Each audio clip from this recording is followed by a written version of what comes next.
Thanks for tuning in to the Drive On podcast, where we're focused on giving hope and strength to the entire military community.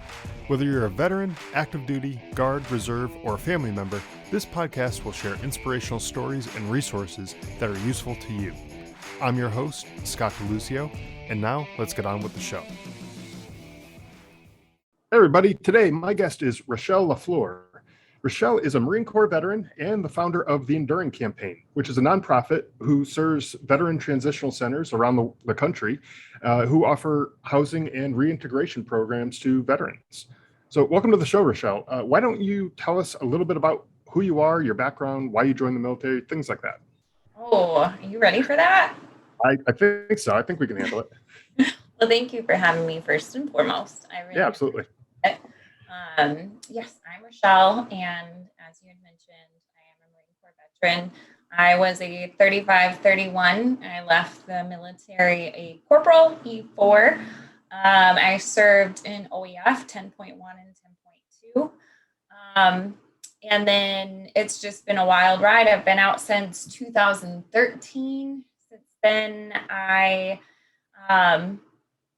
been working at the same place. I actually got my job through a Michigan Works program that caters to veterans, and the company that I still work for today, I was the first veteran that they ever hired, so I'm pretty proud of that.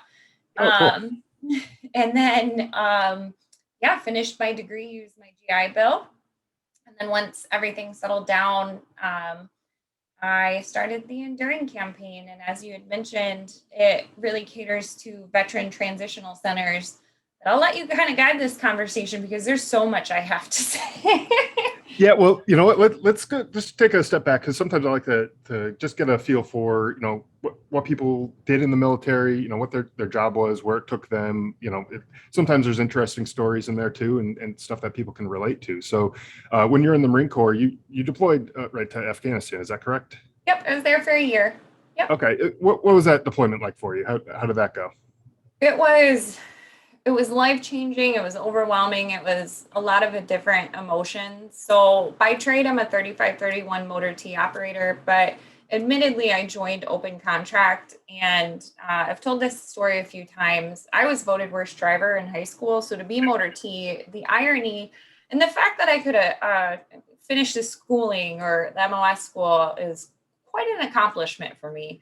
But quickly into the fleet, they realized I served better as an 0411, which is logistics specialist, which was the best thing to ever happen to my life because it translated into the civilian world quite seamlessly.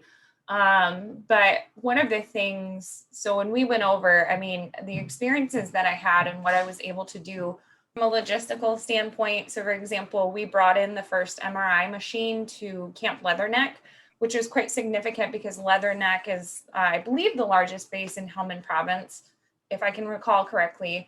And what would happen is if you had Marines or soldiers or any service members that, let's say they got hit by an IED, if they were going to be evaluated for TBI, they had to be flown to Kandahar. So that's precious time that was being wasted. And so the ability to bring that MRI machine and the amount of work that went into it is something I'm very proud of. I lost a lot of sleep. Right. And then the second half of that deployment, I had the opportunity to do FET work, which for those who don't know, FET is the female engagement team where really we're supporting our ground units, specifically because their culture does not allow our men to touch their females. And so the potential of, dangerous items being placed on the females or the children, we just wanted to mitigate that. So the ability to search females, to experience that culture in a more intimate setting, I think that was a life-changing moment for me. Yeah, for sure. And I was one of the ground units, probably not, I was not in the Marines, I was in the Army, but I was one of those ground units that, we had to deal with that too, where we were actually stationed at the border crossing between Pakistan and Afghanistan, where hundreds of people would come through every day just walking between the border because the way their villages are, the border sort of runs right through their tribal areas. And, people are walking back and forth all the time. There's women, children, men, families sometimes walking back and forth, and yeah, that like women very easily could be hiding stuff on their body, dangerous things, whether it's a bomb or a suicide vest kind of thing, or whatever. And like, if we're not allowed to touch them, then how do we really know? So, the job that you did was very important, probably, helped a lot of people on the ground, to be able to figure out, who has what and what's going on with some of these women. So it's an Yeah. important job to have too. Yep. Um, And to be able to be exposed to what their women go through, because when they come in, even when they're getting searched, the males never leave their side. They speak right. on their behalf. So that was kind of, I'm a 21-year-old from Michigan that had literally never experienced anything like this culture, let alone looking out around the horizon and seeing, mud huts and things of that nature. Right. uh, it was quite the cultural shock, but I'm so thankful that I was able to experience it.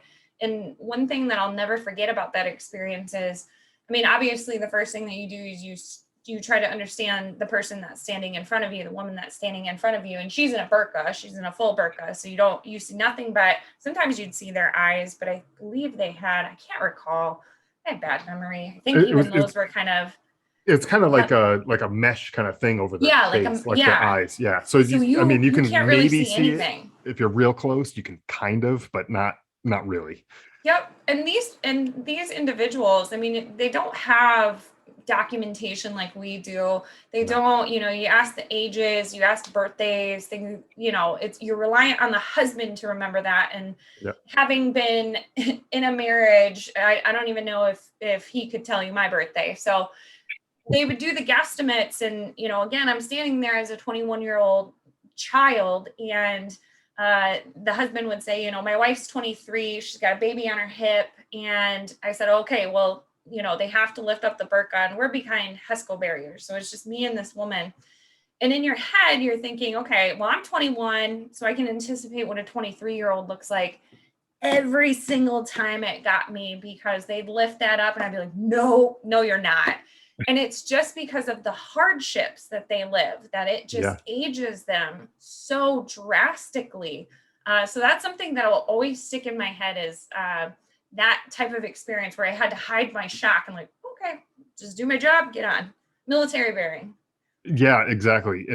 And you're right. There are some kids that just they looked like, I don't know, like they smoked a pack of cigarettes a day for, since they were born, and like they Yep. just looked like worn and ragged, and like they're just been through hell. And it's tough. It is definitely an eye-opening experience to see all that.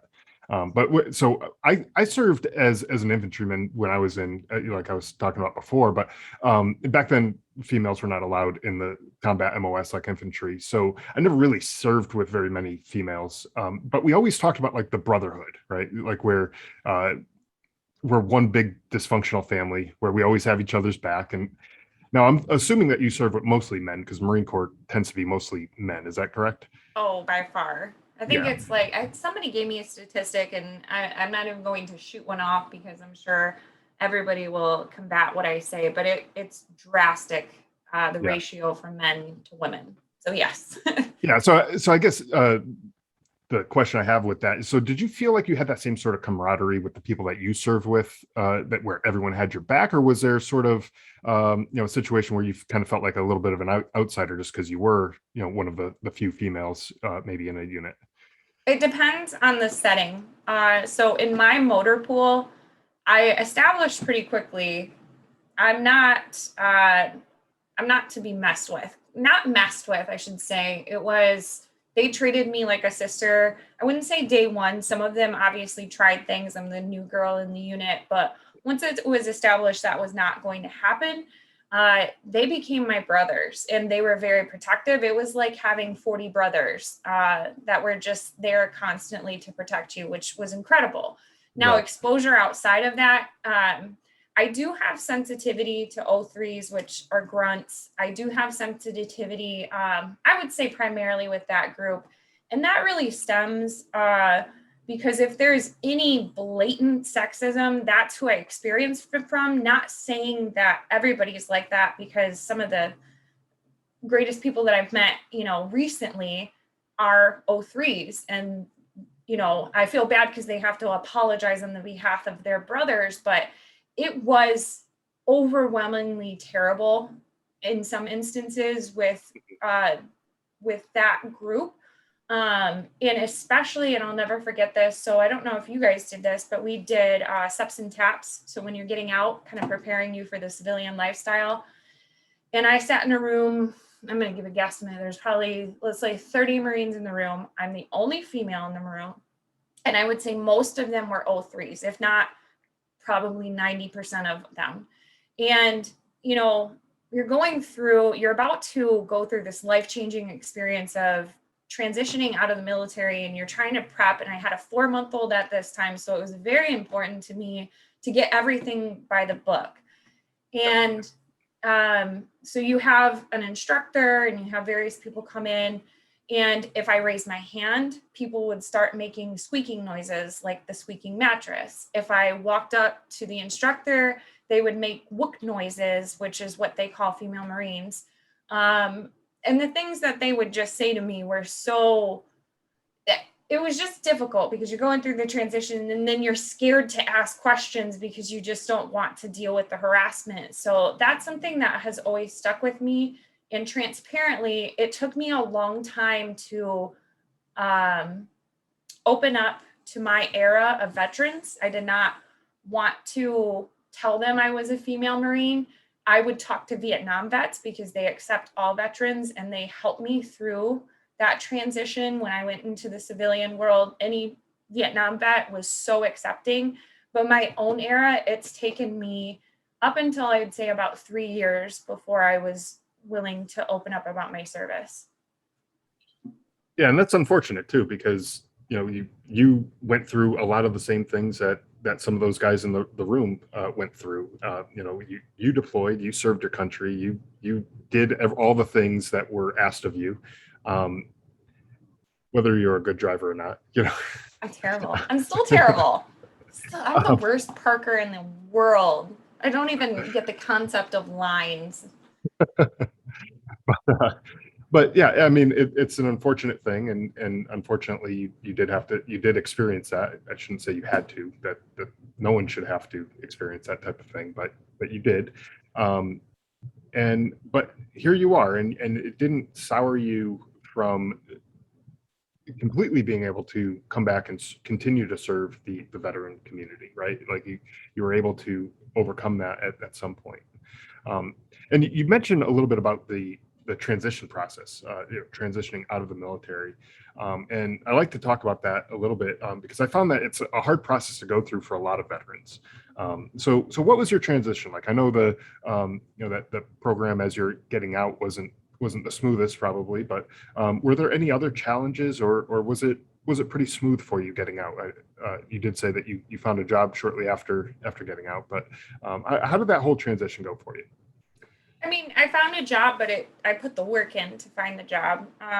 So the first thing that I'll say is one of the things that they taught us in steps and taps, and I pray they don't teach this anymore, but I wouldn't know, is they were talking about the GI Bill, and I got out in January. So semesters for colleges was just starting. I met the cutoff by like 2 days or something like that, which was a blessing because the GI Bill is truly a blessing for veterans. Mm-hmm. That is my number one recommendation, is invest in your GI Bill. But in that regard, I mean, I immediately went to the college. That was the first thing. I got a 4-month-old on my hip. I'm going to the college. I knew that I was going to get money so that I could feed him.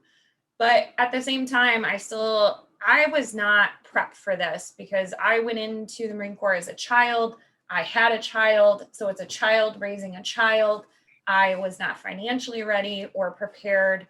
And I had nothing. So I had to go to WIC, that's nationwide, right? WIC. I'm familiar with what it is. Yeah. Okay. I don't know if it's nationwide or not, but it's, I think it's a federal program. It might be, yeah. For those that don't know, that's women, infant, and children. And I'm a very prideful person, and that's not to say that if you need help, I'm a huge advocate. If you need help, seek help. But I was also 21 and I just got out of I was 23 when I got out. And I got out of service where I was very proud of that. And then to sit and ask for help, it was very difficult for me, but I did it because it had to be done. The other thing I did is I took the very first job that I could take. So the job I have now is not the very first. I work part-time at a gym because I would do anything to, I have a family to support. It was difficult because your pride is injured, especially after going from being something that you're so proud of to not being prepared. And that was my fault. But I feel like a lot of us experience this because we joined the military so young. We don't think about, our 5-year plan. No 18-year-old, or not many that I know of, are thinking about a 5-year plan. So I think that was the most difficult part. But if there's anything I can say, there's a lot of resources available. At the time when I got out, it was 2013, and I was not active on social media. So I was not aware as easily as veterans could be today if they sought help. But I actively researched this because I think if I didn't have my child, I wouldn't have been so aggressive. But so for example, the job I had now, just like I mentioned, Michigan Works has a veterans specific area. And that was such a significant help for me. So use your resources. But Yeah, also, can I absolutely. go on a tangent about the GI Bill for just Go for it. 1 second? Yeah. All right. So the story that I was going to get at is in Steps and Taps. They had somebody come in, and I remember they were doing the math on the Montgomery GI Bill versus the post 9/11. And Okay. do they even offer Montgomery? Because I'll spare the rant if it's not even offered anymore. I'm not even sure. I know I've heard of it, and I got out before you did, so I'm not like it was still around then, and I don't even know if it's available anymore. But it might be. Have to But research. go ahead and go ahead and rant away if you want. Okay. All right. But you can cut it out if it doesn't exist. I don't want to Okay. waste airspace for this. But so essentially, we had somebody come in and they did the math and they said, okay, post 9/11 looks so sparkly and pretty, but if you really do the math, you'll actually make more on the Montgomery GI Bill. Okay, well, that could potentially be true, but let me tell you the biggest difference that I remember about the two is with the Montgomery. Well, yeah, let me start with the Montgomery. The Montgomery, what happens, and I apologize if I can't remember verbatim because I only did it one semester, and this was in 2013. You have to pay up front, or at least a portion, but I think it was the full amount up front. So I go to school, I pay up front, and then the VA works with the school, and every month at the end of the month, I had to have it certified. And then the VA would pay for that month. So they prorated it for that month. Okay. So maybe over the course of, 12 weeks, it would have made up, but I still had to come up with that money at the very beginning, which I had to borrow money because I had no money. Right. So immediately I got off of that. And when you make the switch, you can't go back to the Montgomery, which I don't know why you would, because with the post 9/11, literally all I had to do. So I went to Central Michigan, which is a phenomenal school as it relates to veteran care. And they had this entire process that was very straightforward. And I knew what I had to do. I had my curriculum. I signed up for the courses that I was told to sign up for. I had a VA representative at the school. So I just submitted those courses. They dealt with the VA. They did the certification. And after that, I got the BAH. I got, your book stipend. I got my schooling paid for. There was no stress. I would say at that point when you're transitioning, it is the most stressful time of your life. So don't worry about having to come up with that money. I would say, even if it's a little, maybe $100 less, I don't know what it was, go with the less stress option. Yeah, I think because I mean, just going to school in general is stressful. But if add that on top of, in your case, you had a young child, and then also trying to come up with the money for it and all that kind of stuff. There's a lot of stress going on there. So I think that's great advice. And whether the Montgomery GI Bill is available or not, I think I'm going to keep that rant in there because I think it's good advice overall, because I don't know that everyone is even using the benefits that are available to them, and it's good to know that you do get things paid for and covered for you, and it's a lot less stressful than trying to figure it out all on your own. So definitely take advantage of that if you're listening and you haven't done so already and you're still eligible for it. Definitely take advantage of that and get that education. um, so let's switch gears a little bit. Let's talk about the homeless veteran problem that's going on there. And I know the statistics vary. I don't even know if the numbers are even close to accurate, but I've seen that there are upwards of around 40,000 or so homeless veterans across the country. There might be more, less. I don't really know. All the sources are, they could all vary a little bit. So, and I've had several guests on the podcast who found themselves to be homeless at one point or another after getting out of the military. So I know it's a problem, and I know some of them, personally too. Um, so, what are some of the leading causes of this problem, this homelessness problem? I know everyone's different, right? So there's not going to be any one cause necessarily, but I'd imagine there's some trends out there that might be available that you might be able to tune into to figure out what's going on with some of these people. Yeah, absolutely. I'm going to give you my perspective, and then I'll give you the perspective of those that I work with for the Enduring campaign, which would be the actual centers. Yeah. So from my perspective, and I'm willing to bet you've had this too, where you meet a lot of your fellow service members and you get this feeling that they joined the military because they didn't have a family and they were seeking a family. Right. And when you get out, you don't lose your family, right? Every service member, we have an immediate kinship, but at the same time, you're still on your own. You still have to figure out this life. And even if I didn't have somebody to take me in, I would have been homeless. I would have had no other alternative because I wasn't prepared for that.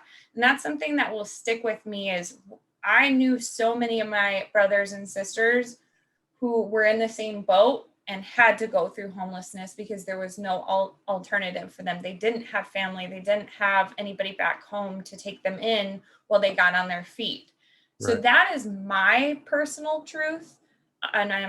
But what I will say in working with veteran transitional centers, and let me give a description first, because I literally had somebody come or ask us on the Enduring campaign, or the Enduring campaign's page, is transitional centers for those that are transitioning sex? The Oh, answer is no. absolutely not. No, not that I have, no. What a transition center is essentially to prepare veterans for the reintegration into life.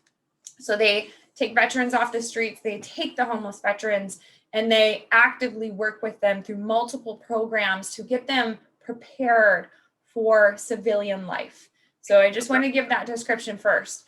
Now, Right. with that, working with the Enduring campaign and working directly with the centers, I would say the number one theme that you have to keep in mind is when we think transitional centers, I think a lot of people think that it's our generation. So I just transitioned, I'm homeless, I'm going to this center. But to be honest, I don't think our generation knows very much about it. It's Vietnam vets that are Really. heavily, yes, that is the number one of most centers that we work with. It is a lot of Vietnam vets. And so Okay. think about all of what they experience, because nowadays we celebrate veterans, but in those times those veterans were not celebrated. And so there Right. was this sense of pride, there was this sense of shame that led them down, not all of them, but many of them down paths where maybe they're using substances to deal with. I can't even fathom. Can you imagine having an entire country, you served your country, you come back and you have the shame for it, and the civilians that are giving you the shame. So Right. to deal with It, that, a lot of them it, turn to, you know, or they're dealing with mental health. And that's another thing that has, I think, changed with our era, is that we're starting to recognize the significance of mental health, where they did not have that.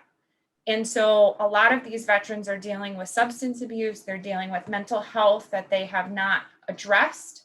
And that oftentimes correlates with homelessness. So, and at first that kind of took me back a little bit, thinking like, why all these Vietnam veterans, they've had so many years to get back on their feet and kind of get things going. But the way you described it, that does make sense. And when you think about the veteran suicide number, that 22 veterans a day, or whatever the number is, um, of that number, about 60% of them are Vietnam era veterans, from what I've looked up. So it does make sense, that they did have a pretty shitty return. Like, it was not the greatest way that our country treated them, and it sucks, for them. But years and years and years of just not dealing with it properly, with the things that they saw over there in Vietnam, and then coming back home and, being spit on, or, called names like baby killers, or, whatever, all the crap that they got. Think about it. You have the draft too. That's So true. you have veterans that didn't even make the choice, still serve their country, come back to a country that degrades them. And I'm not saying all of the country, and let me preface everything I say, I don't have a blanket statement for anything. Like, my experience is not every female's experience, and not every grunt is this, and not every Vietnam vet is this. But from what I've seen and read, and I am obsessed with the Vietnam War, I just can't even imagine what that would be like, whether I signed up or I was told I would go, and then to come back and have a country say, well, you shouldn't have been there. Well, it's not my choice. It wasn't my choice to go to Afghanistan, but I did. Right. You know what I mean? Right. Yeah, and you're right. With the draft, they didn't have a choice. They got drafted, and they either, signed up, or they, basically went to jail if they didn't. They went and did what they were told to do, basically. So, yeah, they didn't have a choice, and so to fault someone for the things that they did when they were basically forced to do it doesn't make any sense. But that's what the country did. Not, and you're right, not everybody did that. There were some very appreciative people, and there's some people who supported the military back then, but it wasn't a popular thing to do. There was a lot of people who didn't back then. And we can talk about these causes all day, because there's probably almost as many different causes for homelessness as there are homeless veterans out there, right? But let's talk about solutions. So how do we get these veterans off the streets into stable housing, and kind of turn things around for them? All I can say is in reference to what the veteran transitional centers do, because if there's nothing else that you do in this life, I would highly recommend, not nothing else, but one of the things that you should do in this life, especially if you're a veteran, is if you took the time to call one, because I guarantee there's one close to you, that you may not even know about. Right. And I've had that multiple times where people can actually submit it on the website. So if there's a veteran transitional center, they can submit it. And I've had people say, I didn't know this was right down the road. But one of the things that they focus on is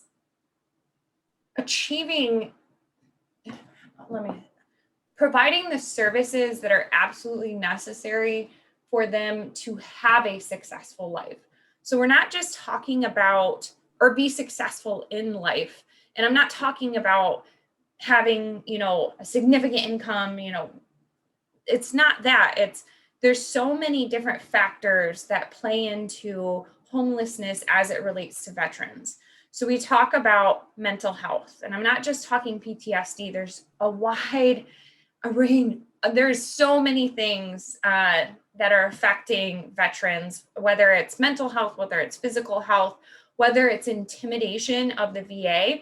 I will say right now, I do not have a claim with the VA. I don't want to go through it. That's probably my own ignorance and stupidity, honestly, but I know there are so many other veterans that feel the same way. And one of the things that the transitional centers will do is they essentially let the veterans know, what are you entitled to and how do you go about doing it? Not that they can speak on behalf of the VA, but they are very well aware of how the VA works, of what the veteran is suffering from, and what that veteran can do to receive, financial compensation or support through, medical services and things like that. So they're basically their champion. They'll be that veteran's champion. So that's one area. And then obviously the mental health, the substance abuse. A lot of them offer substance abuse counseling in correlation or in combination with, mental health and substance abuse kind of go hand in hand. So Yeah, they're pretty well linked. they're pretty, yeah.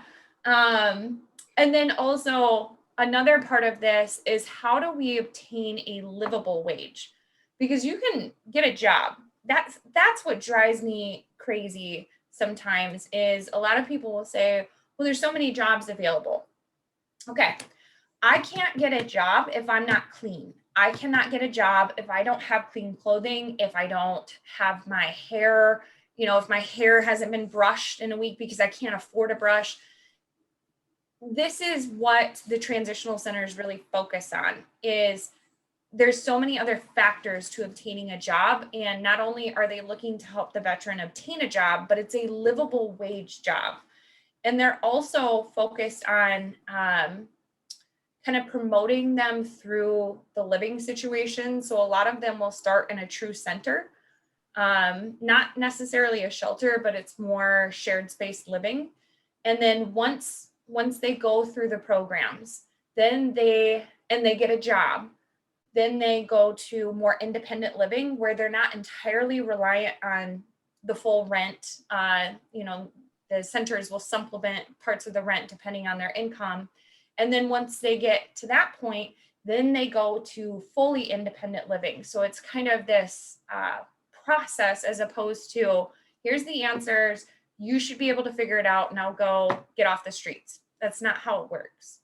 Well, it's kind of like I don't know if the Marines had this saying, but I know we did it in the Army. But the crawl, walk, run Yes. process, when you're Yep. when you're learning something new, you just like anything, like as a baby, you don't learn how to run first. You learn how to crawl first, and then you learn how to walk, and then you learn how to run. And so it sounds very similar to what they're doing here, and it seems like that's a good kind of gradual step to get people to that fully independent situation where they're living on their own and supporting themselves, and can sort of take pride in that, that they work their way up that little ladder to get themselves to that independent type of situation. Yeah. So how is it that sorry, maybe rephrase that question a little bit. What is it that the Enduring campaign does to support these transitional centers? Is there materials that they need, supplies and things like that, or what is it that the Enduring campaign is all about in terms of the support that they offer? So right now, our primary focus is in-kind donations, which, for those that don't know, in-kind donations are actual items. For veteran transitional centers, of all of those that we work with, they are VA funded. And I think a lot of people rely on that, and they say, oh, well, the VA is funding it, they should have everything they need. But think about the amount of services I've talked about, and you have to hire professional help, and you have to have a physical space for these veterans, and. So that's where the money goes. And oftentimes they're left with additional needs. And I just talked about how, if I'm going to get a job, but I don't have toothpaste and I don't have deodorant and I don't have a brush to go through my hair, it might be very difficult for me. So that is what our primary focus is on. And what happens is, so we currently support 13 transitional centers, and it is capped because I don't want to keep taking them on if we can't fully support them. And what happens in the process is, when there's a submission and we have, the funds to add on a transitional center, we're not just sending them things. We're not like, oh, we're assuming you need deodorant. No, I work with these caseworkers. So they're usually not caseworkers. They're usually kind of, they're coordinators, and they all have different titles, but they essentially do the same thing where they know, here's what we're in need of, and here's what our veterans need, and we do everything in our power to advocate from our community to donate either monetarily or through the items that are actually requested. So that's what we focus on. Okay. Well, I mean, that's great stuff that you're working on there. And so if people want to help out the Enduring campaign in this mission, how can they go about helping your mission of supporting these transitional centers? I would say the number one way is interaction. I mean, obviously, as any nonprofit, donations are always, extremely helpful, but I don't want to always feel like I'm pushing for donations, or my board. There's a board of directors for the Enduring campaign. That's not always the case, because oftentimes just getting the word out is something that is significantly helpful, or even something as simple as if you add us as an Amazon charity and you pay nothing, but we get part of those proceeds, and then we use that to get additional items or pay for shipping. There's many different ways. I would say, so on the website, there is the option to add transitional or request transitional centers. So, or not request, but submit for transitional centers in your area. And we're absolutely keeping a queue of that, but we're at our cap right now. Just trying to keep up with the 13 that we have. Eventually, I'd like to expand, but that's where word of mouth and just an understanding of what we do, that's huge right now. Well, I'm hoping that this episode helps to do that and get the message out there to people who are listening, who want to help and support, whether it's through donations or just telling other people that they know, about these transitional centers and about, what it is that you do. I think that's one of those things where, like you said before, some people didn't even know necessarily what a transitional center was all about. They had the wrong impression of what that was. So, hopefully, this helps to raise some awareness and get some more people, aware that these things exist and can recommend them to somebody who they know who might be going through some rough times and might be struggling on their own. So, hopefully that's sort of the goal, I guess, of this episode, to get the word out there of all this stuff. And I will say, and this is what you just said reminded me of this, is we've had people reach out and say, I own this business and I noticed that you posted about this transitional center in the area.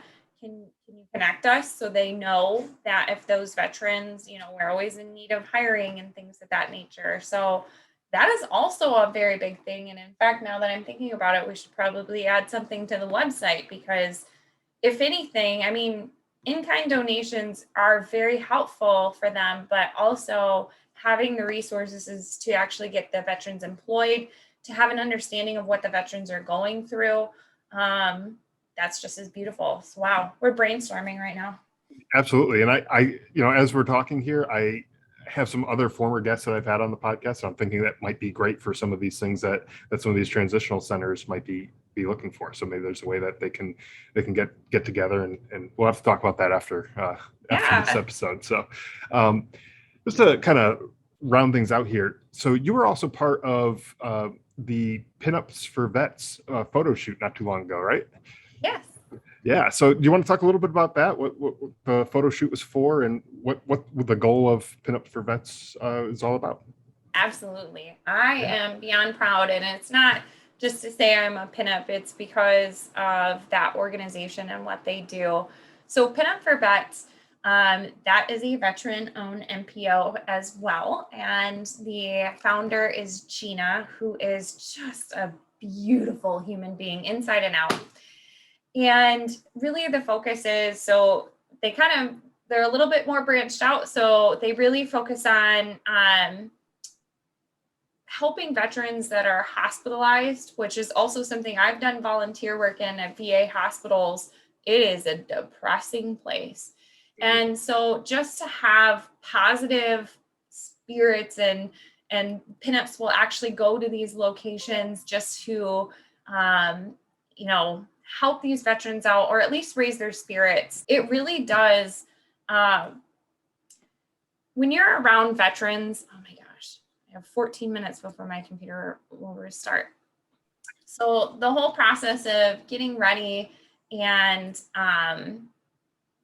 actually going through the photo shoots, well, one, it helped my mental health so much more than I can explain it. It's not a conceited type thing. It just made me feel so confident, not just because of how I looked, but because I was surrounded by stunningly beautiful and intelligent veterans, female veterans, and to have that community. That's one thing for my mental health, but then also what they do for the hospitalized veterans, where it's just bringing this positivity and this light into their lives, even if it's just for a moment, because I've been hospitalized and I've had visitors.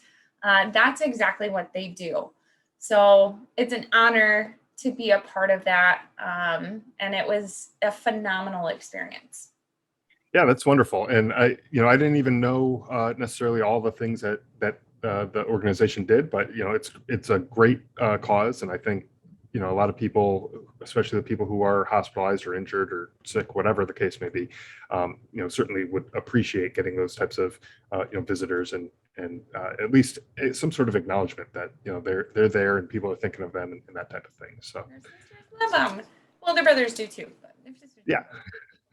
And one of the other things that I'll say is I think a part of why it's so inspirational is because it's just so classy.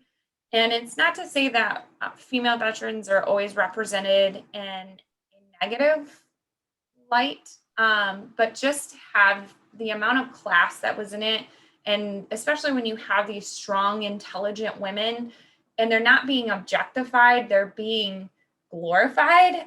I mean, and I think that's what helped build my confidence. So I know not every female veteran can do this, but it also brings awareness, because I at one point had a calendar. I had not even considered doing this.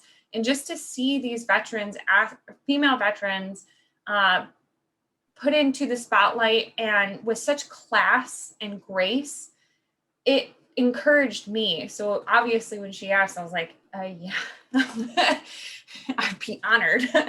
That's great. Yeah.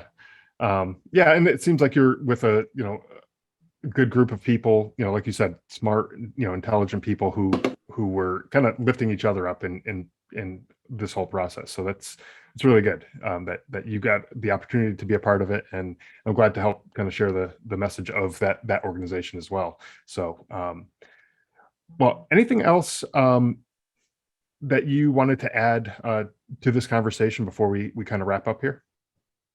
Um, I think the biggest thing that if I were to give any advice, if I were to, not necessarily advice, but I think one of the things that plagues the veteran community, and I don't want to speak on behalf of grunts and ground units because I can't, and I'm not a grunt, but just from what I've seen and experienced is I think there's a group, whether it's female veterans or also I would say more combat veterans. No, wait, let me take that back because I know what I want to say. I know what I want to say, but I don't want to single veterans, because combat veterans go through one thing. Female veterans go through another thing. Non-combat veterans go through, being put down by combat veterans. And so there's all these struggles. And if we're really going to claim to be brothers and sisters, we need to actually do that. We need to really accept, if I didn't deploy, it doesn't matter. I signed my name to this country, and that alone makes you a brother and sister. If I'm a female, doesn't matter. I can't help I was a female and I didn't serve in a necessarily combat role. So again, it kind of comes back to the combat thing. But that's the one thing that I want to leave with this world advocating for is, if you're a veteran, you're a veteran. You're a veteran, you're my brother or my sister. It doesn't matter what you did or what you didn't do. And I would like to push that mentality to the entire world, because if you isolate any of us, just like how I said, I had issues talking to O3s, even though I may meet one that I've never met before, but I already had this preconceived notion of what they think of me. That should never happen. So this isolation, that plays into mental health. We need to stop doing that. We're brothers and sisters for life, every single For day. sure. So, Yep. That is perfect and well said there. There are people out there who feel like, either they didn't deploy, or they, even if they did deploy, they were in a non-combat role. They were, stuck on a fob somewhere doing, whatever that their job was. Regardless, they did the job that they were asked to do, and that's what their country asked them to do, and that's what they did. So, my hats go off to them just as much as the combat veterans or anybody else who served. I think that we all were in this fight together, and it takes everyone to do their job for this well-oiled machine to be able to function, right? So, well, Rachelle, it's been a pleasure speaking with you today. Where can people go to find out more about the Enduring campaign? I know you said you have a website and probably social media and stuff, but if you could let people know where to go find out more about it, that would be great. TheEnduringCampaign.org is our website, and there's a lot of information on there. We have all of the transitional centers. We have the Amazon wish list, which is kept up to date based off of the needs of the transitional centers. Have a lot of information. Social media, it's all the Enduring campaign. So feel free to reach out and check out what we're up to. And yeah. Awesome. And I will have links to all of that, your website, social media links, and everything like that. I'll have all that in the show notes. So anyone who's looking to check them out, go ahead, head on over to the show notes, and you can click away through there. Again, it's been a pleasure speaking with you. Thank you very much for coming on and sharing everything with us. Thank you for having me. Thanks for listening to the Drive On podcast. If you want to check out more episodes or learn more about the show, you can visit our website, driveonpodcast.com. We're also on Instagram, Facebook, Twitter, LinkedIn, and YouTube at Drive On Podcast.